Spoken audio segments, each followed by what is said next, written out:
The Minister of Human Settlements, Mmamoloko Kubayi, is currently leading Team South Africa at this year's World Urban Forum.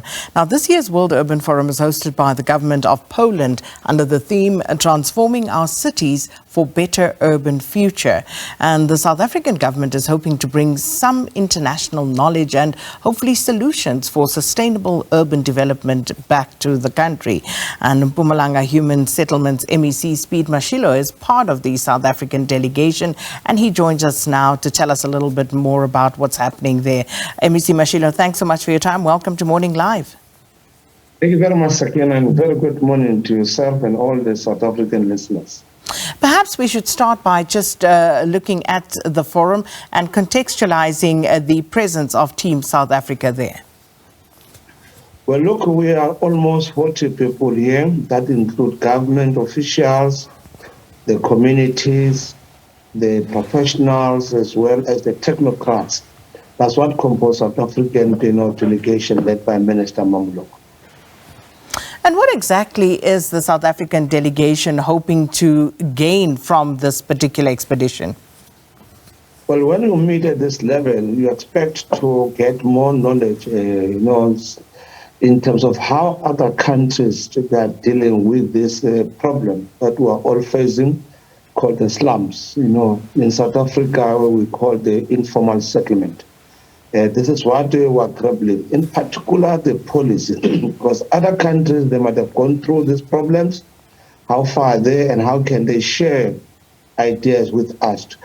We have discovered that South Africa were amongst the countries that have got too many slums. Your Cape Town, the Kalisha, you can mention it, followed by your Kenya, Nairobi, your India, Pakistan, etc. And this is what we are discussing around the policy development and how can we implement those policies. Because we might have a very good policies that deals with the informal settlement regulation, but if you don't have a proper implementation processes, you are not going to achieve all these problems. So, MEC Mashilo, what are some of the lessons then coming out of this forum that may be beneficial for South Africa? Well, look, is the issue of planning. And that's why in South Africa, the DDM model becomes imperative. You'll know in the Constitution, it deals with the governmental relations. It's there in the constitutions of the Republic. But how do we get it implemented and make it practical? This is what is a challenge. Now, from what we get in other countries like that, they presented, Zimbabwe made a good presentation, as well as Zambia and other countries, how best have they dealt with this particular problem. And this is what exactly we believe we're going to do. As a government of South Africa, in particular Department of Human Settlement, we do have the master plan. Now, we expect that master plan must have set before all the provincial government, must set before all the district municipalities, so that it's part of the DDM. At the end of the day, you can have a plan that we can say this plan speaks to the national development plan, the Vision 2030 of the country's vision, as well as to make sure that there are filling of the missing weight. For example, there is a school. You can't have a development without the school, clinics. There's a lot of things if we can plan together and follow the DDM model. One would listen to what you're saying, MEC Mashilo, and say that, but that is common sense. And glad to hear there is a master plan. But looking at that master plan, where are the stumbling blocks? What are the challenges for South Africa? Well, the silos working is again, that's the only problem. You see, South Africa have got a very good policies, and some of our policies derive from the Constitution itself. But when we work in silos, that's where we're going to have a problem. Hence, the ministers, the MECs must insist that the DDM model, it work at all levels.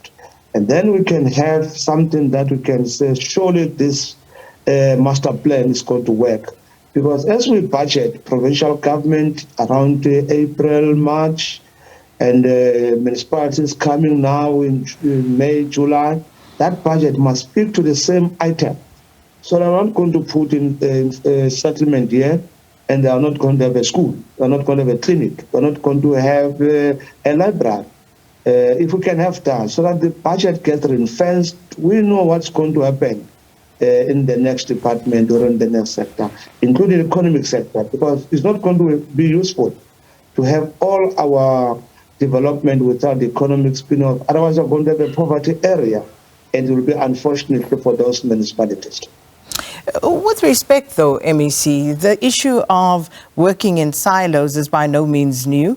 This has been identified a very long time ago. So why hasn't there been greater cooperation and planning? Why haven't we eliminated the silos? Well, look, Sakina, I agree with you. We have an IDP as one document that we thought is going to consolidate this development and working together. It has not achieved that. Now we've just introduced the DDM model. What we require is that MECs of cooperative governance at the level of provinces must indeed approve it. If municipalities or a government does not comply with, now they can't spend. It means they're still working silo. So you need to insist it. And I think our MECs at provincial levels are the people who could help to implement the DDM models, because they're at that level in terms of the constitution. It's their mandate to coordinate all governments, including some private sectors within the government space. What do you believe is the problem? Because, as you said, whether you're looking at the integrated development model, it doesn't matter in terms of what new policies you may put forward. If it is not going to be implemented, it is not worth the paper it's written on. So what is the problem? Why? I mean, one would imagine this is something quite simple. You know, we recognize that we should be working together so that we can streamline and not only services but resources as well. So why isn't it done?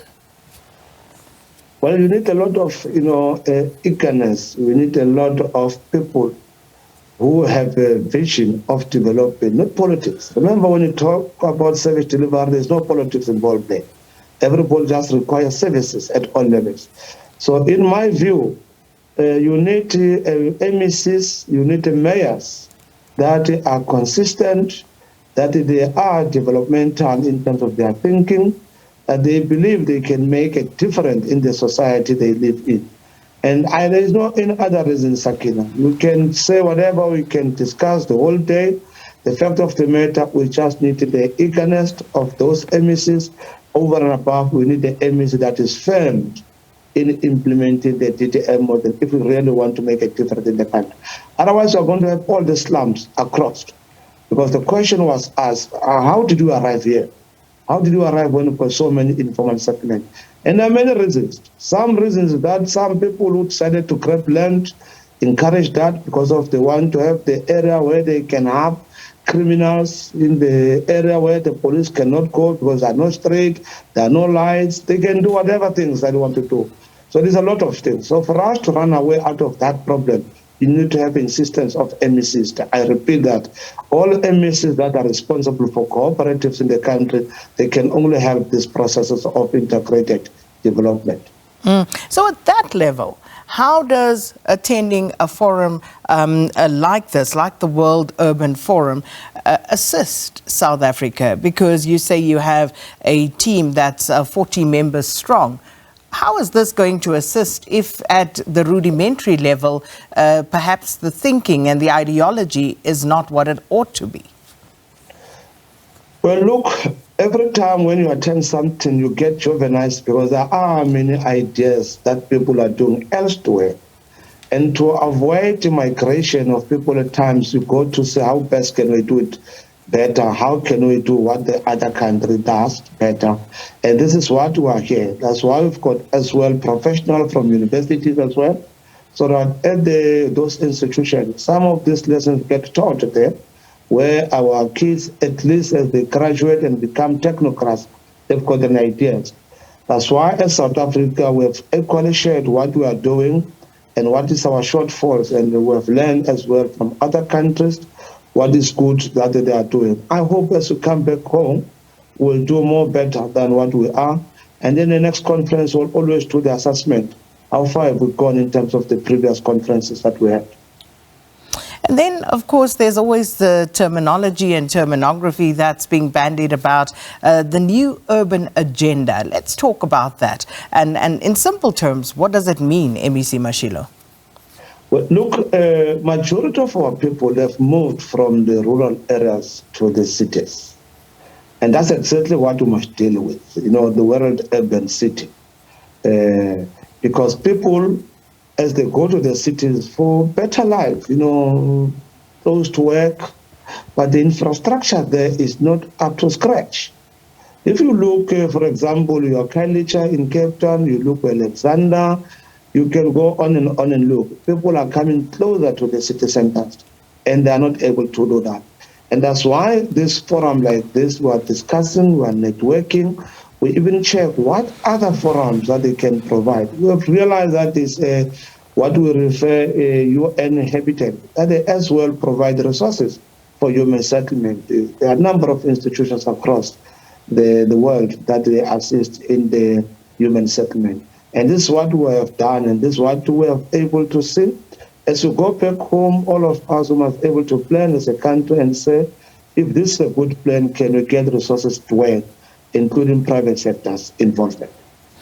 Now, MEC, the new urban agenda also suggests that human settlement should be more than just housing. It talks about the inclusion of things such as water and sanitation, which one would imagine is obvious, but maybe not, as well as economic opportunities. But let's talk about that and the issue of gentrification as well. Well, Sakina, indeed, as a country, South Africa in particular, we've since moved from housing. Because correctly as we said, if we want to have a proper settlement, and as in our case, being a human settlement, you must have all those amenities. There is no human settlement that is not going to have the employment opportunities, not going to have the infrastructure. Otherwise, we're going to have a lot of slums across, and that will be a problem. And that's what we are discussing here, even in terms of the land tenure. To say people must acquire, title deeds as well, so that people can start to do for themselves. And they can believe in other areas, people don't need to get the RTP houses, as we call it, there at home. They're required to have a piece of land, and they can develop land on their own. But if that land is got services, then you make the life more easy for our people. And this is what exactly that this urban forum we're discussing across, and we've seen where it's working. And if we can implement it, I'm certain that will reverse a lot of problems that we face as South Africa. And we have to wrap this, MEC, but you know that in the main, RDP housing developments are still on the outskirts, away from economic opportunities in the main. So again, we continue to do what we've been doing, and we speak left and do right. So what's the solution? You're right, again. That's a problem. You can't indicate left and turn right. That's where the problem starts. But of course, it goes back to what has been presented by a number of countries, that they were where we are today, and now they've since moved. At some point, we must make